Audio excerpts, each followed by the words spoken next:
Good morning, channel friends. Hello? Today, unfortunately, we haven't decided on anything that needs to be done, and for us, this is a bit of a hard thing to bear. However, we understand that when one goes into other people's houses and there are significant renovations involved, the pieces that were there before and that then need to be put back into these rooms must still follow a logical thread. Giorgia, our friend, is an interior designer and engineer.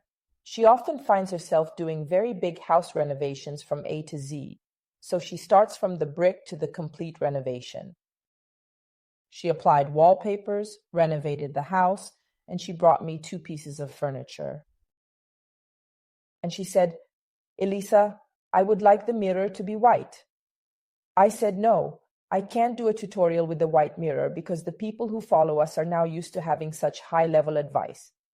However, I thought about it, and some people who see this video for the first time might find some tricks interesting that maybe they haven't, let's say, figured out before starting the makeover. So we must make this clock and this mirror flawless to perfectly fit into this new environment, which is extremely modern and incredibly minimal. I've already warned her, given that they won't be too minimal because the shapes don't allow us to, but they will be much lighter. This will be pepper blue and clear sand, but it will also have rococo. No, not rococo maybe. We have to choose. We'll see. The mirror will match with the same colors, but let's see together how to work 100% on these 2 pieces of furniture, which is not at all easy because there are some tricks to carry out before making a mess. Right? We've made quite a few over the years. Let's start.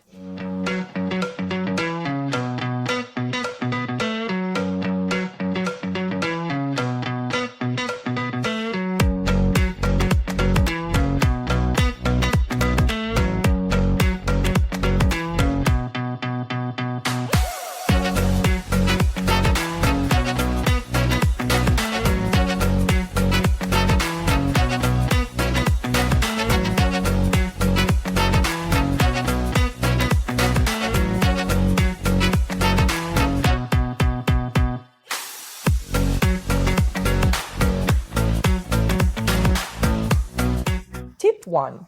To work better on a mirror, take it apart.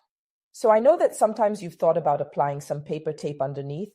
You are afraid sometimes to take down a mirror because then you find yourself with this mirror wandering around the house. But remember that the mirror reflects, and so if you don't paint the wood behind, it might as well be seen. Today I have to do it because it's not a usual makeover, where we might add a bit of rococo, some Mida, we gild it and revitalize it.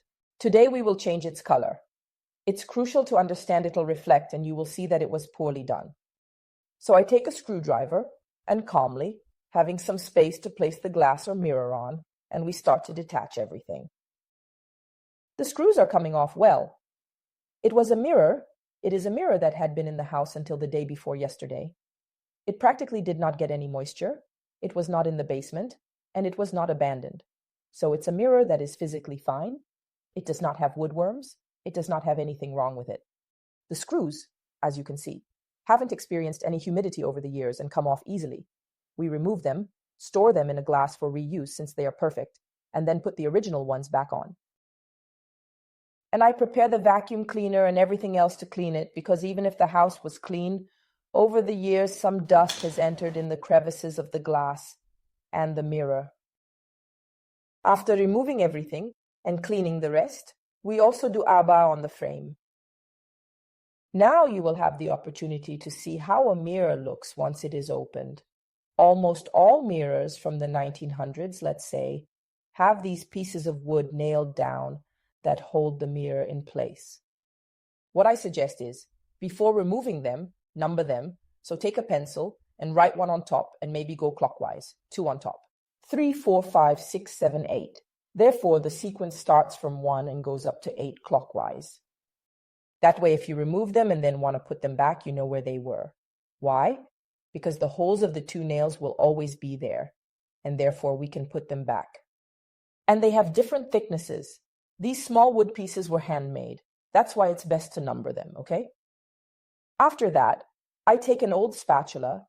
This is a spatula that I always keep because it's small and old. Or if you want, you can take a screwdriver, whatever you want, something very delicate anyway, and remove them in this way. Look how easy it is. I will not have any fear of breaking the sticks or nails because I always go slowly and cautiously. But above all, I will not even have any fear of mixing them up because Emma has thoughtfully put an identifying number on each of them, okay? So 1, 2, we know exactly where to put them. Why am I telling you this? Because you can see that, even though it was here, there isn't the same space difference from the edge. Here there is less, here there is more. For this reason, they have different thicknesses, as they must hold the mirror steady on the frame, which is a handmade frame with a handmade mirror, so it was cut in different ways, but manually. Therefore, these small sticks of different sizes are used to keep the mirror steady to the millimeter. So, let's put them back in the same place. They were also done very well for another reason, because they didn't use glue, which is one of the things I hate most about old furniture, because glue, more often than not, is really a problem. Put yourself in my shoes. Here the glue would not have allowed me to remove this stick easily. Rather, it would have caused me quite a problem. Good job, Emma, because she also labeled the frame with the corresponding number to the piece of wood. This way we will avoid any errors, even if someone else needs to reassemble the mirror and not us. You see, for 4 she wrote down 4. I removed all the wooden stops. Now you should prepare a surface to put the mirror on, all right? Don't be caught unprepared. I'll lift it from underneath. Emma helps me, very gently. Voila! Do you have it? Okay, put it facing upwards so we can clean it well in the meantime. Now we have our frame, beautiful and problem-free. We can plaster it and glue it if it needs to be glued. There's a spot here that you see it's slightly broken. So now I take the glue and a clamp and fix it up. So we have to do a good job, and then we can paint both the outside and the inside of the frame because you have to remember that the mirror reflects, and all these grooves must also be colored on the inside. For small repairs, I always keep the Unival. It's the one we also use to glue moldings. Keep in mind that it is a glue you should always have, as it solves a lot of problems. Here, as you can see, it's broken at the base and needs reinforcement. And then I think I also saw another small breakup here. Since we have to paint it, we have to fix it, okay? So, let's begin by applying it like this, all across the entire surface.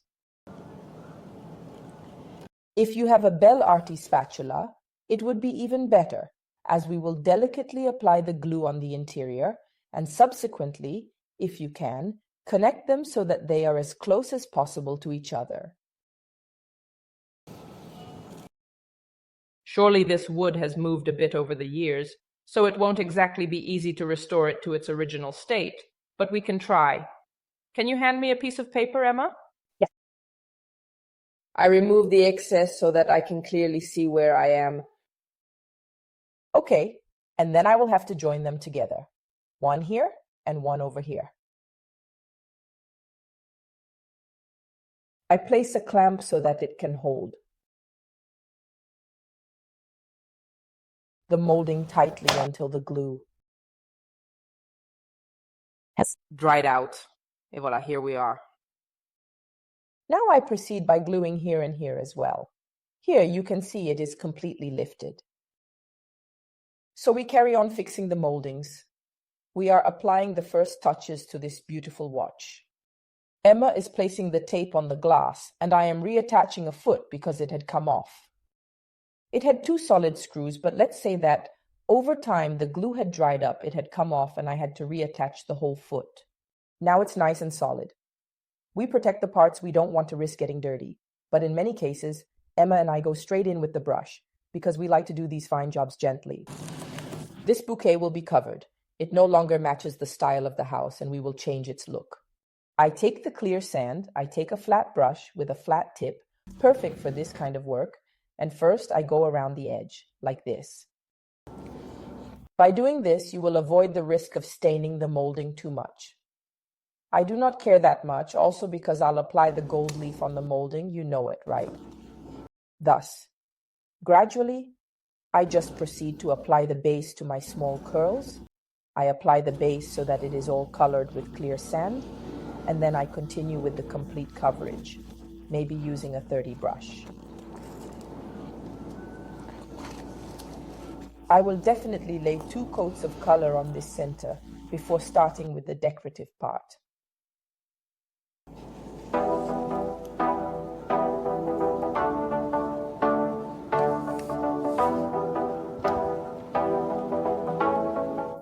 If you have very small moldings, you can also take a smaller brush and go in there.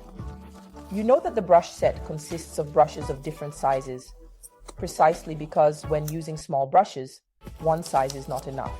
There always have to be different sizes to meet your needs. You see, I paint here gently, I go well inside the moldings, and I am good. I go on with the interiors and the clear sand, while Emma starts on the external part with pepper blue. Yes. Which brushes will you use? I have 2 tiny brushes from the set, one pointed and one flat, and a 51.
The coats of paint on the clock are drying. We applied a full coat and several touch-ups with pure paint in order to achieve a complete coverage of blue and white. Some cracks seem to have come out in some places earlier. We applied a second coat. Let's see. Probably some crackles will come out, but we will see. Here we have to go step by step. This frame is very cracked. The owner does not want it antiqued, patinated, or pickled, and that is one of the most difficult things, to get something perfect, just recolored.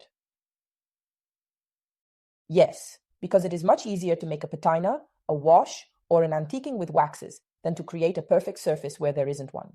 So, we gather up some patience and Materic Cream.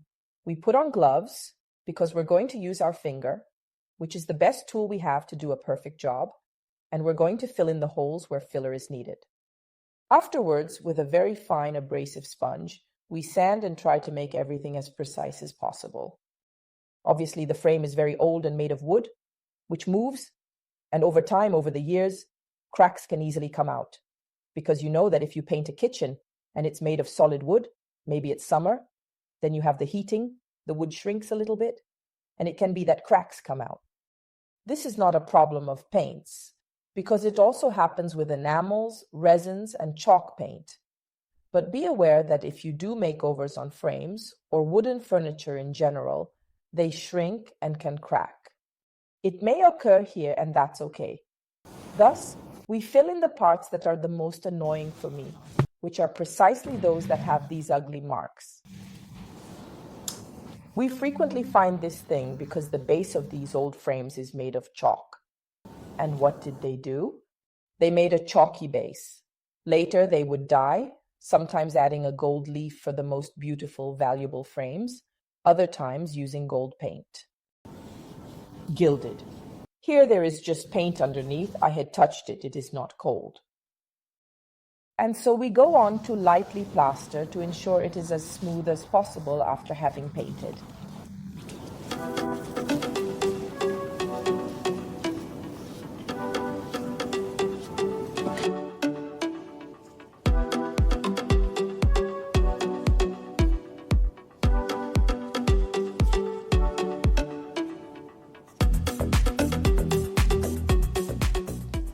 The Materic Cream is completely dry, and by using a sponge to smooth surfaces, I proceed to sand the surface to remove any excess of Materic Cream that may be present.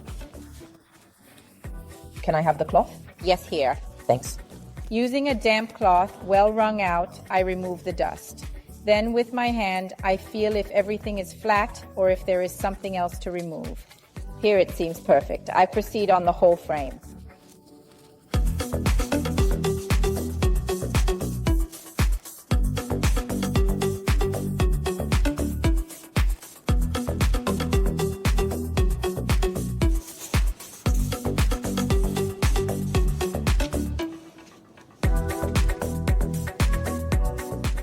The Materic Cream is dry and very smooth.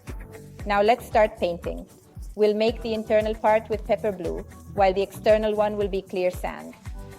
Since there are several layers of gold, as you were explaining to me earlier, some traces of oxidation could rise on the surface. We can also refer to it as tannin stains, even though we know that instead it is oxidation of the metal particles. So let's apply an anti-tannin coat on the base to be safe and comfortable.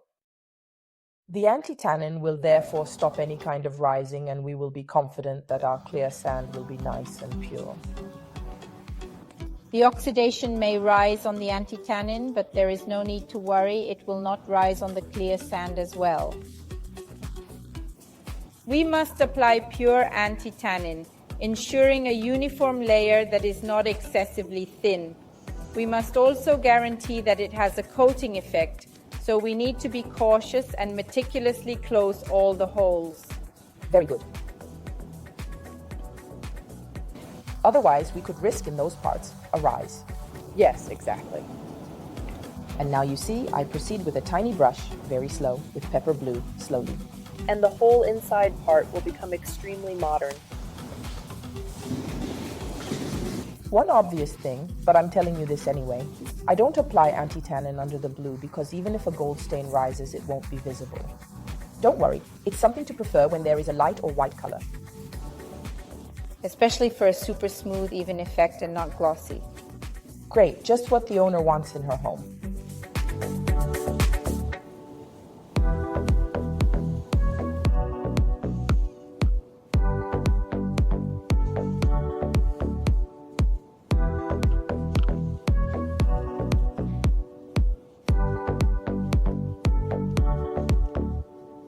While Emma finishes with the anti-tannin on the frame, I start with the Linfa on the clock. The Linfa is the mission that helps me to perfectly glue Mida, our special gold leaf, thanks to the decal. I'll apply Linfa only on the edges, on the molding, with two very delicate, very small brushes, and I must not smudge at all, because where I apply the Linfa, the leaf will also stick. Please, Pina, pay a little bit of attention. I place some Linfa in a small bowl, and I will use a small amount at a time to prevent it from drying out or experiencing any other different effect. I grab my small brush, slightly drain it, and then carry on with my precision project. As you can see, when you apply the Mission Linfa, you can see it has this particular color. Okay, so the Linfa will be ready for the gold leaf to adhere the moment you'll see that it becomes transparent. So to recap, as long as Linfa has a color, it is not ready to receive the gold leaf. When the Mission Linfa becomes transparent, it is ready. I continue slowly over the entire structure. Remember one small thing. If you have an absorbent surface such as cardboard, wood, or fabric, it is better to apply Linfa twice, because during the first application, it will settle at the bottom, while during the first application, it will be perfect for the gold leaf to stick. Always remember that Mida is a special leaf because it has a decal and it doesn't fly. In moments like this, it's truly a godsend. Emma is cutting the gold sheet into 3 for me. Why? Because that way I don't waste anything. I start using what I have by moving it, and all the pieces that will remain attached can still be used because I will move them and use them in other places. Let's recap. We applied the mission, and 15 minutes have passed. It's dry, and you can tell it by the fact that here it's transparent, whereas here it's still drying. It's slightly whitish, bluish. Now I take my gold leaf and start. I have with me a smaller brush and a larger brush. This is to press down the leaf well and make it go into the crevices.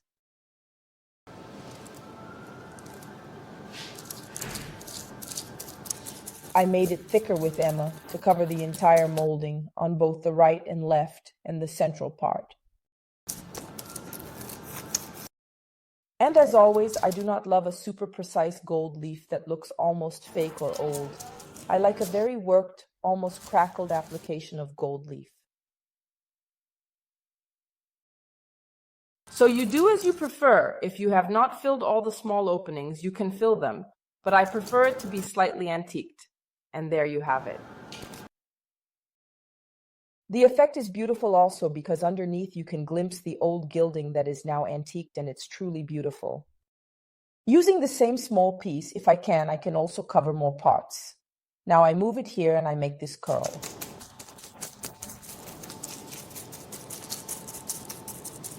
There is very little waste because what is not used stays attached to the sheet, and I practically waste nothing. Look.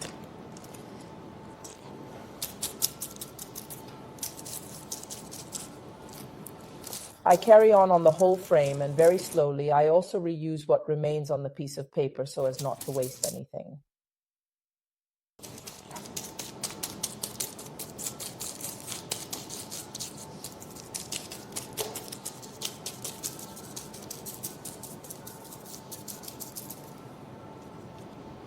Nice.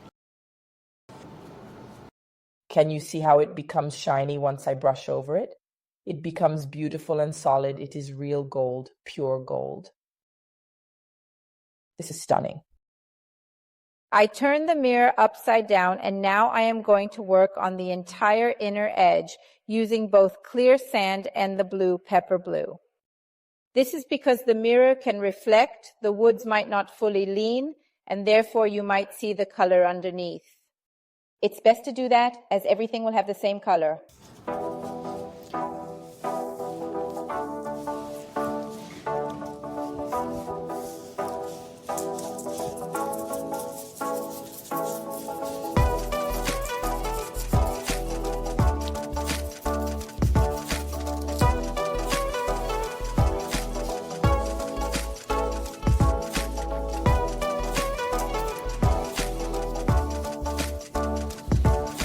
Like the other side, I do the interior part with pepper blue.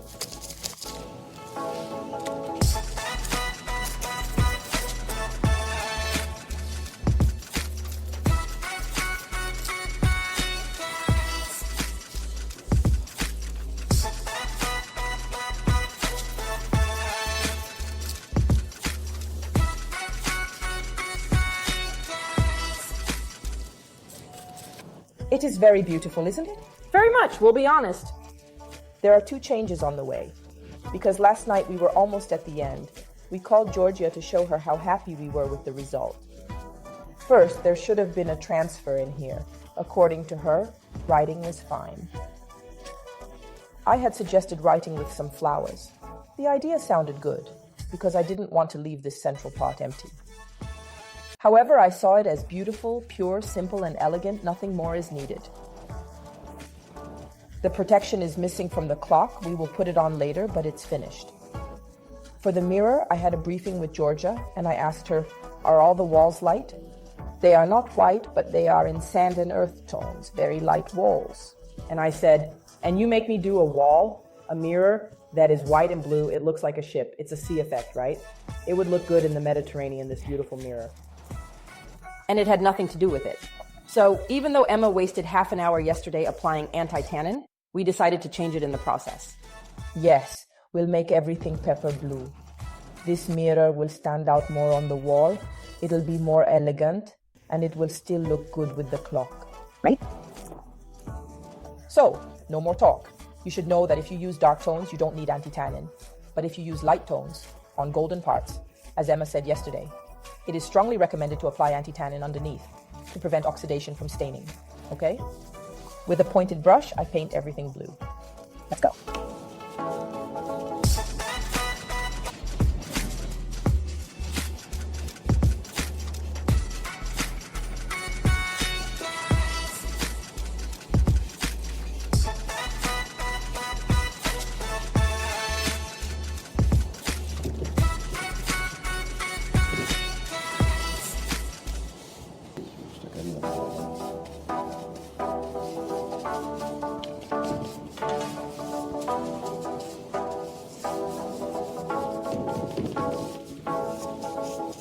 We applied the second coat on the frame, and now it's blue, perfect, solid, very elegant, modern, and contemporary.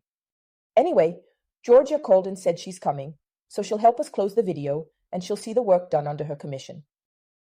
We apply jasmine wax, the protective wax, to seal everything well, since it won't be a high-wear makeover. It won't be washed every day, so the wax is enough. A piece of advice: when applying the protective wax on surfaces like these, where they are half colored and half gold, it is recommended to apply the wax on the gold part afterward, okay? First, apply the wax on the dark part, then on the gold part. This is because if there are gilding pigments, you risk moving them on the blue part, and it would not be clean and defined anymore.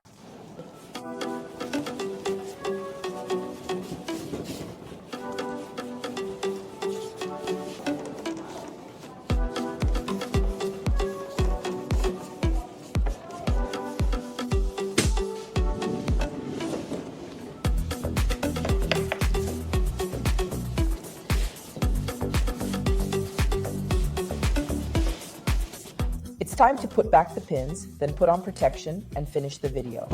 Let's see if Giorgia will arrive in time to see the result. Emma, can you find the previous holes? Yes.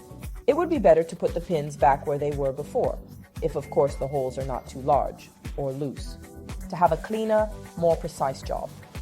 To avoid ruining the glass, I use a spatula and my cloth. I go nearby.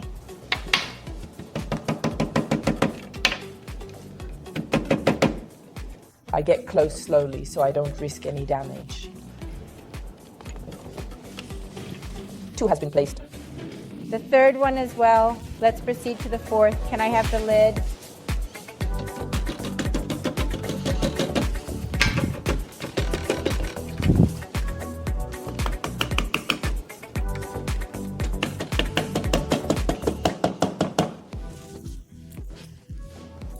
We reused the old screws because they were perfect. They unscrewed very well. But above all, we screw them in with a screwdriver to avoid creating trauma in the wood. It's a job well done, meticulously, and we are sure that this mirror can be used for many more years to come. This makeover is done, and Giorgia has arrived. Of course. We haven't completed the construction site yet, but we can imagine it being perfect.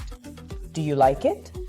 Yes, we couldn't do the setting at the owner's house because, as Giorgia says, the work site is not yet finished. But the walls are, as I said, ivory or sand. Yes, neutral. The pepper blue will stand out significantly and everything will look perfect together. Okay, I'm happy. So listen, do you like the change of project? It's okay while working, so a piece of advice. When you go to your dealer to buy products, never buy everything beforehand. Stencil, finish coat, paste, transfer. No, you should buy everything gradually. If I had bought the transfer for the clock earlier, I would have spent money on something that I might not need anymore. Step by step. Buy the color, then gradually the decorative and the product for finishing. Shall we say bye? Emma, do you have anything to say? No, I like it. I'm happy. Great. See you at the next makeover. Bye.